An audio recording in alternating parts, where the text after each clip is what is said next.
దాదాపుగా అన్ని నిత్యావసర వస్తువులు, కూరగాయల ధరలు అమ్మారాన్ని అంటడంతో సామాన్యుడు బెంబేలెత్తిపోతున్నారు. రాబడి తగ్గి ఖర్చులు పెరిగిన నేపథ్యంలో ఫ్రీగా వస్తే ఎవరు మాత్రం వద్దనుకుంటారు? తెలంగాణలోని పెద్దపల్లిలో కూరగాయలు ఫ్రీగా పంపిణీ చేయడంతో వాటి కోసం జనం భారీగా తరలివచ్చారు.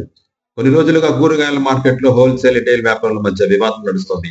కస్టమర్లకు హోల్సేల్ వ్యాపారులు కూరగాయలను రిటైల్ గా విక్రయిస్తున్నారని రిటైల్ వ్యాపారులు ఆరోపిస్తున్నారు. తమకు నష్టాలు వస్తున్నాయని వాపోతున్నారు. దీంతో కూరగాయల మార్కెట్ బంద్ చేసి ప్రజలకు కూరగాయలు ఫ్రీగా పంచారు. దీంతో జనం ఎగబడ్డారు. హోల్సేల్, రిటైల్ మధ్య ఏర్పడిన వివాదంతో ప్రజలు లాభపడ్డారు.